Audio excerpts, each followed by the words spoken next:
On mélange les images à différentes longueurs d'onde, on peut obtenir une image où les différentes couleurs représentent les différents matériaux.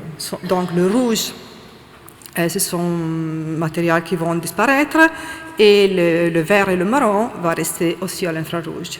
Ici, le marron va disparaître et le vert va rester à l'infrarouge. L'annonciation est le deuxième exemple que je vais vous présenter, où la réflectographie à l'infrarouge montre comme Leonardo connaissait très bien la perspective. En fait, si vous voyez les lignes blanches qui vont apparaître sur le sol, toutes les lignes vont au point principal et au point secondaire de la perspective. Et aussi, tous les segments qu'il avait dessinés respectent la proportion dorée. Ici, je vous montre simplement deux exemples. Et pour ceux qui ne se souviennent de la définition de la proportion dorée, c'est le rapport entre ces segments. Il avait aussi écrit beaucoup de traités sur la peinture et sur la perspective. Et, comme vous pouvez voir, il avait dessiné beaucoup de lignes pour être sûr de respecter les règles de la perspective. Okay. Ici, la Vierge, elle ressemble à voir le bras droit qui est à gauche, un petit trop long, mais peut-être ce n'était pas une erreur, mais un anamorphisme, c'est une sorte d'illusion optique pour voir les bras de la même longueur si on voit d'une certaine perspective.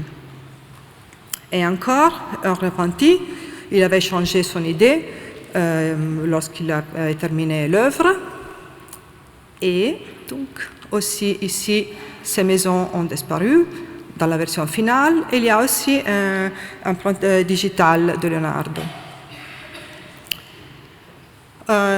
L'autre exemple est la Vierge Fuseau. Il y en a beaucoup de peintures qui représentent la Vierge Fuseau.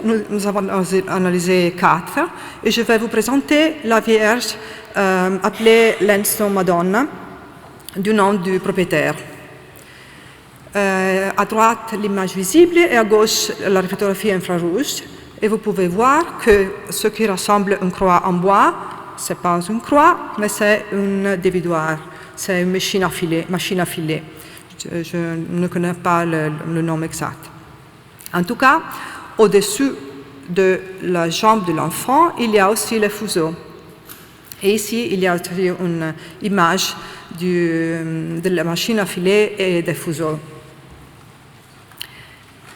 Les fuseaux ont disparu dans l'image finale, donc ils sont présents seulement dans le dessin de Leonardo.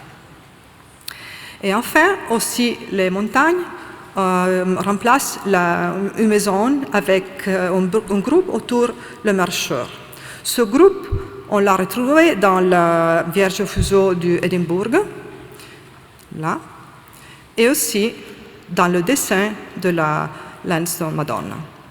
Et encore un repenti sur la jambe du bébé qui a changé. La dernière œuvre est l'Adoration des mages. À gauche, la peinture avant le nettoyage et à droite, après le nettoyage. Ici, la réflectographie à l'infrarouge et les études sur la perspective de Leonardo encore. Et un repenti, c'est-à-dire que l'homme à droite n'a pas été terminé dans l'œuvre finale. Et ici encore, les montagnes, les rochers ont couvert cet éléphant. Et j'ai fini. Merci bien de votre attention.